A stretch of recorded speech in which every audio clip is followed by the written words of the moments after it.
Welcome to week 3 of robotics class.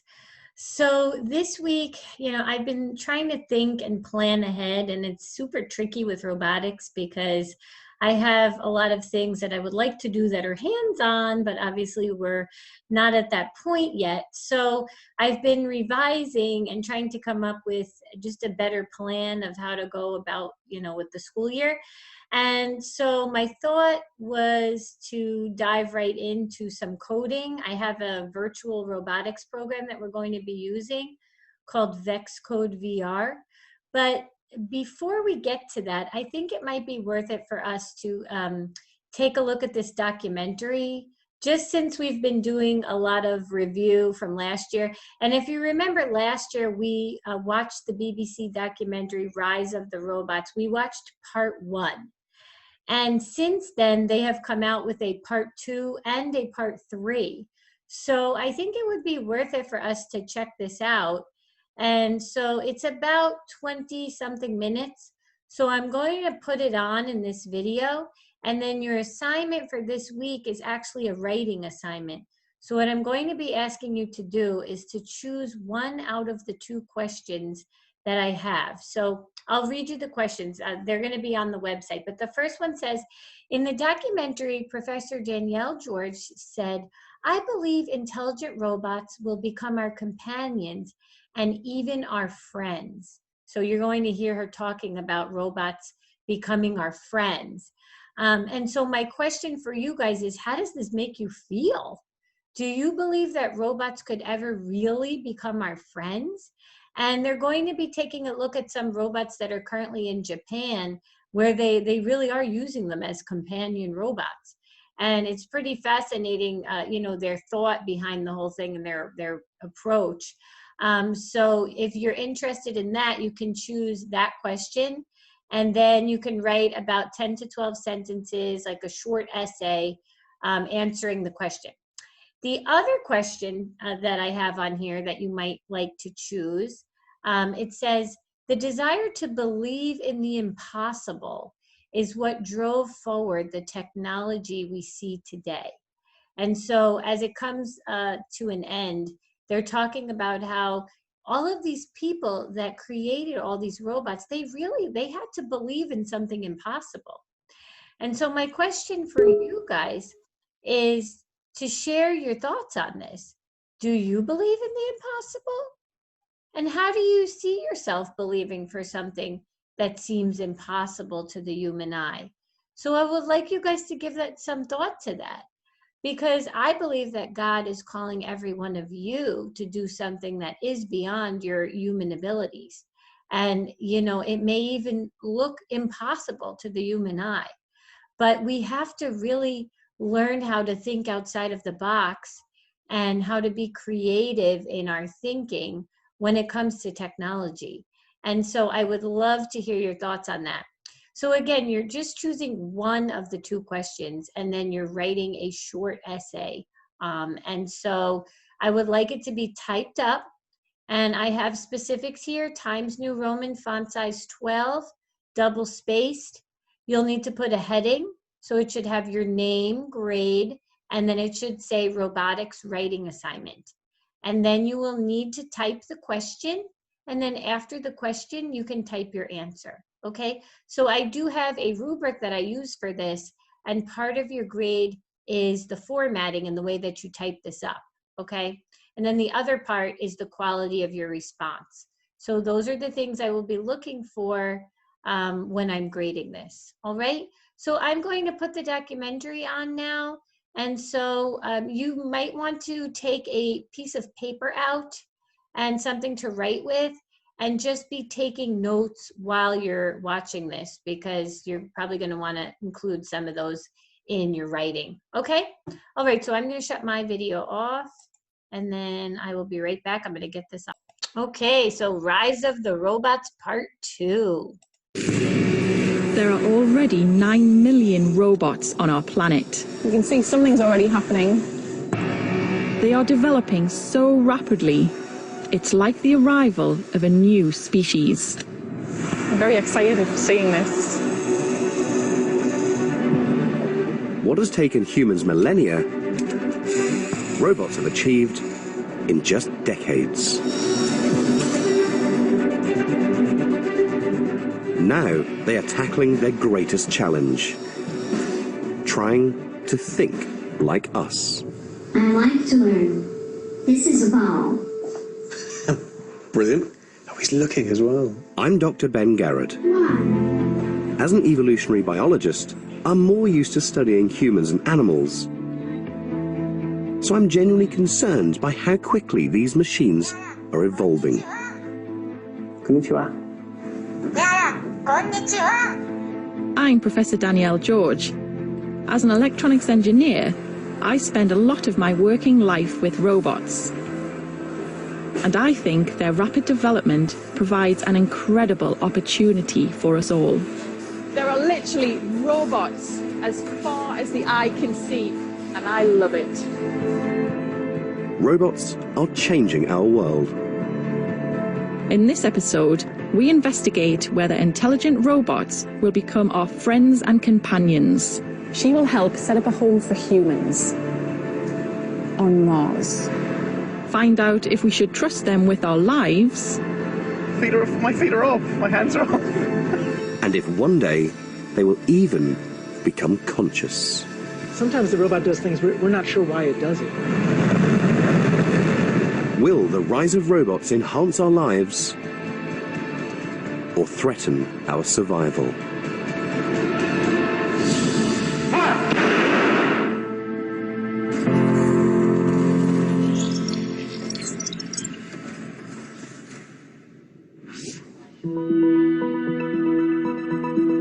In a laboratory in southern France, we are witnessing yet another robot coming to life. Oh, this looks incredible. Wow, isn't it? Yeah. So this is the head. Are you poking the eye right now, Dan? The robot's design combines artificial intelligence with a body based on human anatomy. Look at this. This is like tendons. It's like got proper bone structure. It really is. It's just the vertebrae are all there. You can see their neck, their head. I mean, I'm guessing their ears, the little red things there. This is beautiful. It's aesthetically pleasing, and it's been sculpted and crafted in a way that is anatomically beautiful. Whilst I am impressed by their design, I am concerned about what the consequences of intelligent robots will be for us. These things are coming on leaps and bounds. This is designing evolution. Is that freaking you out? Yeah, suddenly, Is even though it's the same thing, there's a sense of it's watching me. And why is that scary? It's probably judging me. I don't know. I'm not as comfortable. I don't want it to look at me anymore. Yeah. Wow. Look at it. I think the development of intelligent robots could help us achieve things that we currently find impossible. I think it's so funny the way you think that it's going to get this intelligence and do the whole Hollywood movie thing of it's going to take over the world. It's going to kill us in our beds. Potentially take over the world. But the potential, the positive potential these things have surely outweighs that. Meeting this robot in person has really brought out how unnerved I am by the impact of intelligent robots. Would it freak you out even more if it talked to you? That suddenly spoke to me now. I'll be gone. Really? To discover the consequences of robot intelligence on humans, we're going to analyze it from a biological perspective. We will track down some of the earliest intelligent robots and meet more of their modern-day descendants to discover how robot intelligence has evolved and where it is really heading.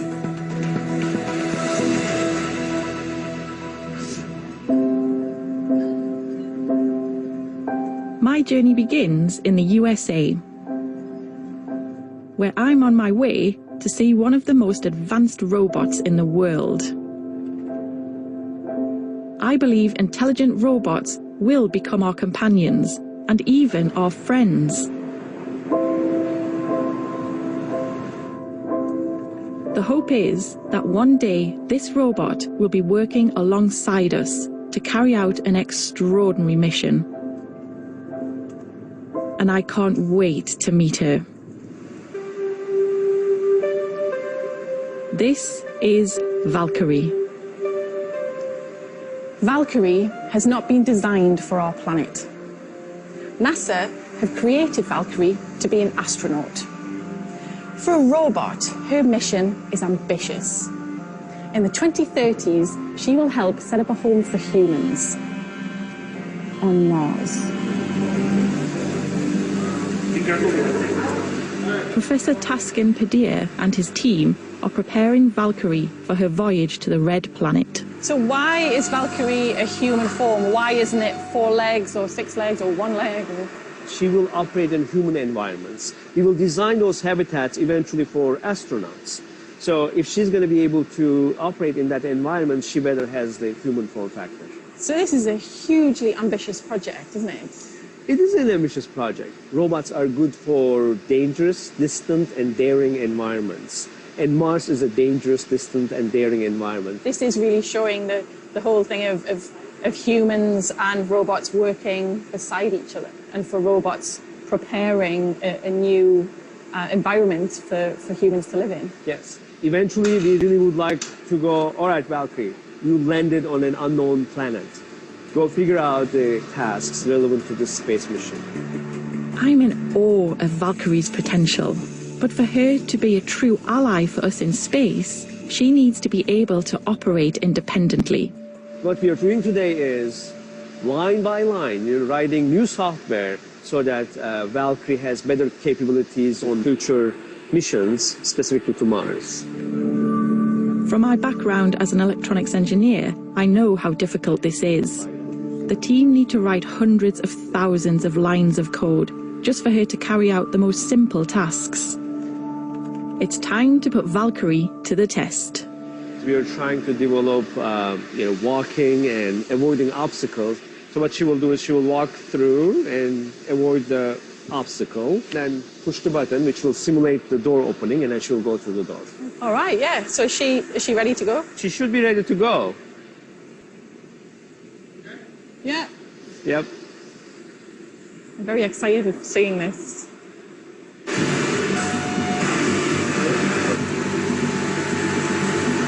You can see something's already happening. Yes, that's the main sensor head on the robot, which maps the environment.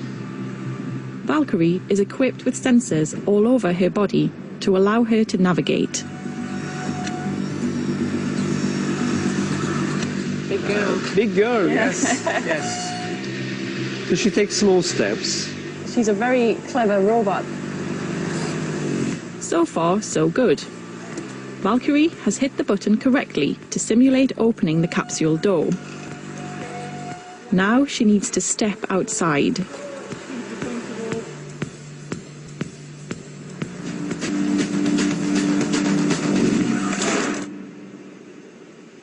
Ah, it was so close.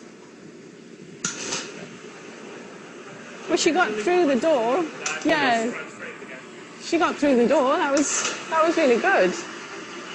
And I guess this is just showing, I mean, she's at an early stage, isn't she? She's at a very early stage, yes. I mean, given that we received the robot last year, in 1 year we made quite a bit of progress. Yeah, yeah. She's like the baby. Yes, that's correct. The team try to locate the error. Yeah, J1's faulted. And tweak the code so Valkyrie can try again. Okay, so now fault's cleared. So go ahead and fault J3 and then continue. Is motor power on? Yeah. Yeah. I'm really struck by the team's enthusiasm and commitment to Valkyrie, and I'm interested in whether they feel they have a relationship with her. Do you become attached to her? Do you have emotion? We definitely attach personalities. We walk in and we greet the robot, right? So I say, good morning, Valkyrie, and then we go from there. But Valkyrie has still got a lot to learn. I feel sorry for her, like, oh. Exactly. She's fallen down. And that's why, we keep her supported at all times, because we don't want her to, to fall. Yeah, like a toddler with reins on. Yeah. Makes sense, yeah. Anyone who watched Valkyrie take a tumble and thought that was some sort of failing of the project to me, has completely missed the point. Valkyrie right now is like a toddler. When my daughter was learning to walk, I expected her to fall. For robots like Valkyrie, there's bound to be a few tumbles along the way. Spending time with Valkyrie confirms my belief that intelligent robots will help us achieve our dreams. But what surprised me was how much the team are already starting to bond with her. I instantly felt empathy too. I reached out to grab her when she fell. But for intelligent robots like Valkyrie to truly build relationships, they need to engage with us on a much deeper level.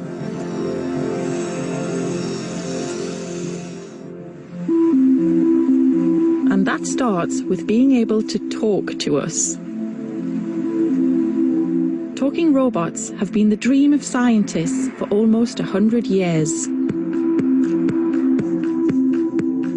This is old Sacramento. This place is awesome. Look at the buildings here. I feel like I've just driven onto the set of a Western movie. In this town lives one of the oldest robots in the world. His inventor claimed he could respond to the human voice and talk back. Meet Alpha the robot, constructed entirely of metal, but controlled only by the voice. I think he could also hold the key to understanding how our robots talk to us today. How tall are you? 6 feet. 6 feet. And how much do you weigh? 1 ton. This is Alpha. I really didn't expect to find it surrounded here by lots of eclectic memorabilia. Some bongos in between its legs and animal skin drinking vessel hanging from its hand. This mechanical man was built in Britain in 1932 by an Englishman called Harry May. Hi Alpha, how are you today? Maybe it's just shy. Now he watches over diners in a saloon bar. But in his day, he was something of a celebrity. In 1934, a short film was released to showcase Alpha's voice recognition skills. The title was The Face of Things to Come.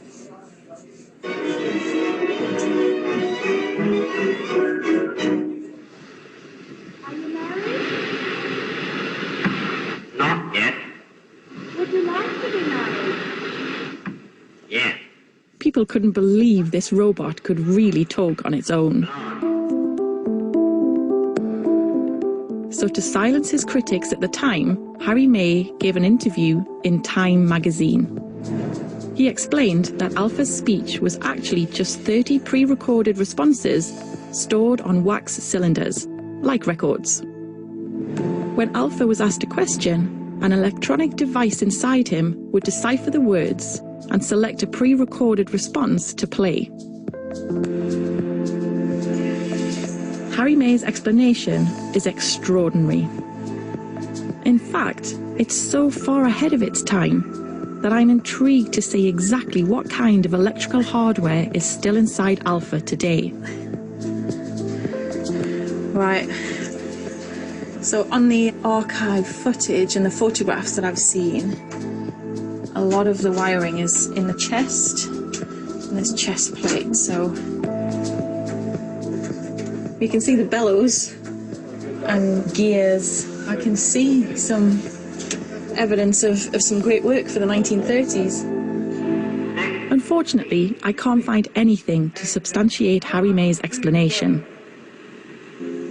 So Alpha could have just been controlled by a man hiding behind the curtain, operating switches to make his head and mouth move. But Harry May had undoubtedly succeeded at tapping into our fundamental eagerness to interact with robots.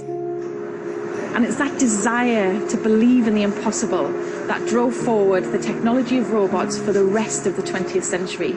so that today they can talk just like you and me.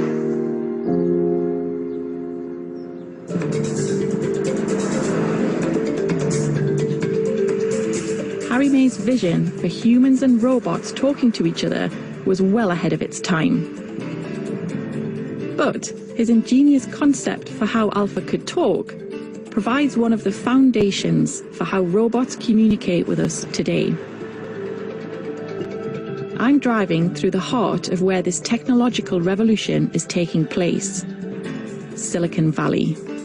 It's home to almost every tech startup you can think of. There's a real sense that technology is all around you here, a real sense of innovative work going on. The tech giants round here have developed their own sophisticated, intelligent voice assistants. And they are designed to be as charming as possible. Hey Siri, do you follow the 3 laws of robotics? Let's see if I can remember.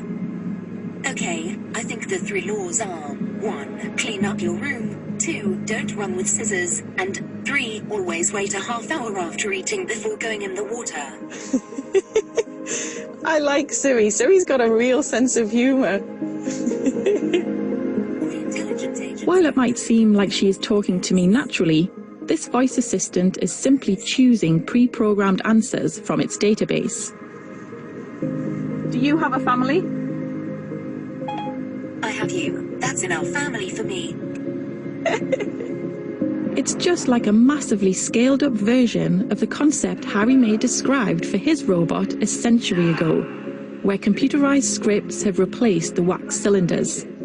But while searching a database for an answer might be useful for getting factual information, today, the temperature will range from 11 degrees to 23 degrees.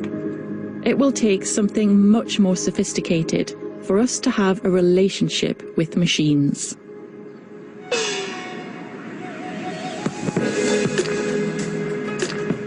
You have to come to Japan to appreciate the deep emotional bonds humans can form with robots. In Japan, you start to understand what a shared future with robots will be like. It's a country that has embraced them like nowhere else. A real love affair.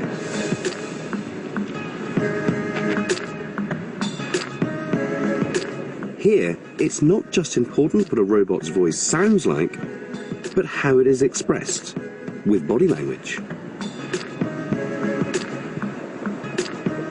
I'm on my way to see a typically Japanese robot. It's designed to be our friend and help prevent loneliness.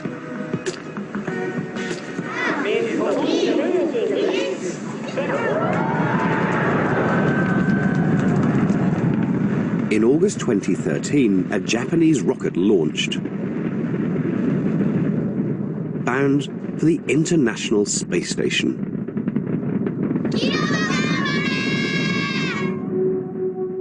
Japanese people were so convinced by a robot's ability to be our friend, there was a robot astronaut on board. His name was Kirobo.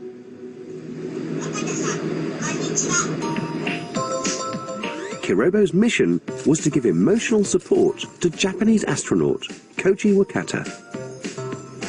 おしゃべりする世界初のロボット宇宙飛行士くん、よろしくね。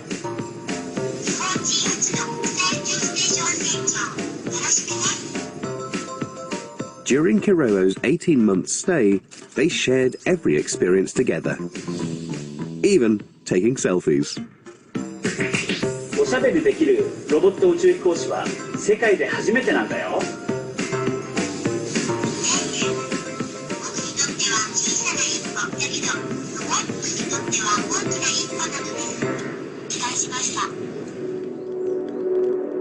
I've come to meet Kirobo's creator.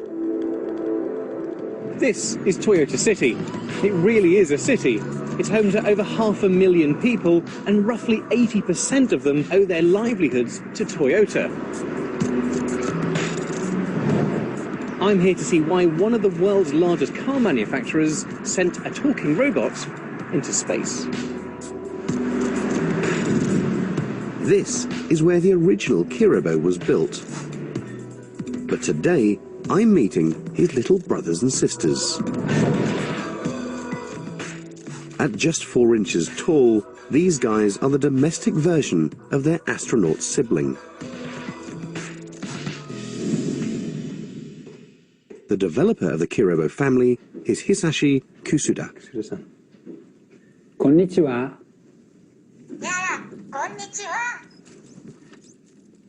Konnichiwa.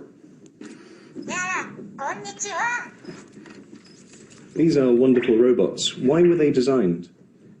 コミュニケーションパートナーを作りたくって今回のキロボを作りました。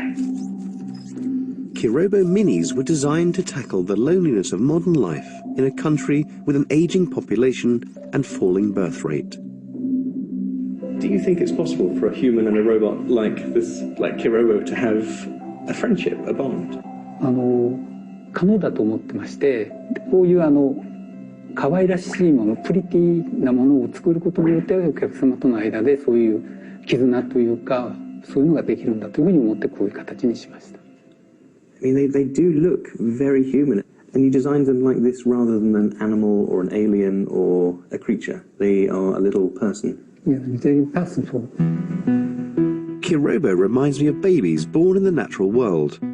They often have big heads, large eyes, and cute voices to help form emotional bonds with their parents. 君の名前は?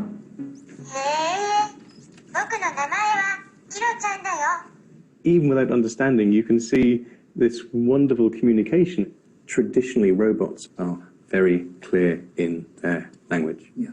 This one's not. It's quick. It's looking at you, and the intonations that, it's very human-like. Mm.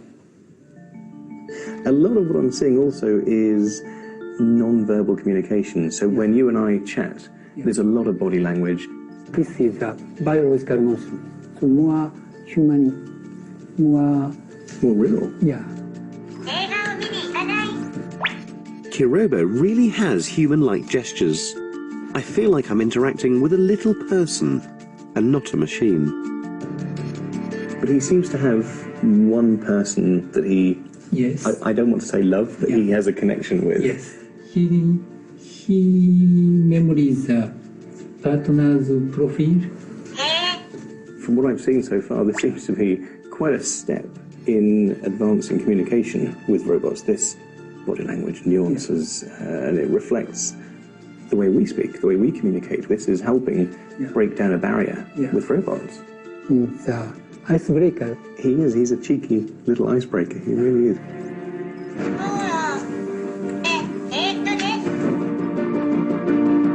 Watching Kirobo turn his head and follow my conversation,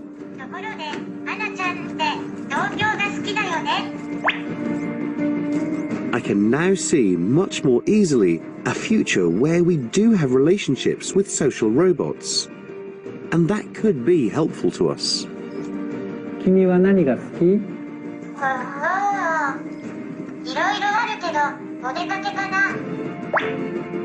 But despite his clever words, Kirobo doesn't really understand me, or the world around him. If robots really are going to become our friends, and crucially, if we are going to trust them, they'll have to be able to make sense of our world. Like we do.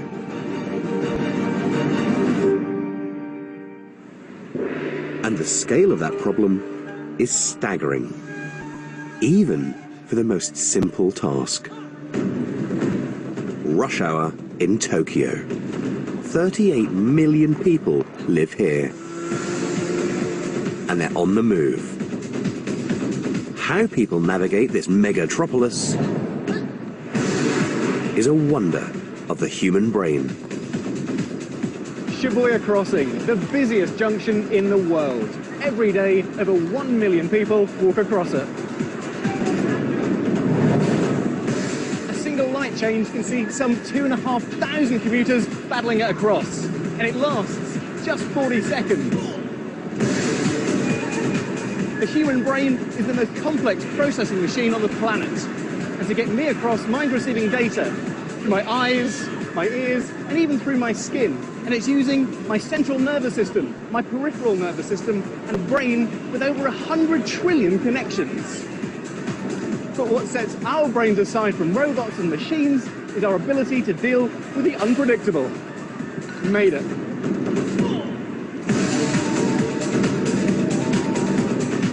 It has taken millions of years for the human brain to evolve its beautiful complexity. A journey robots have only just begun.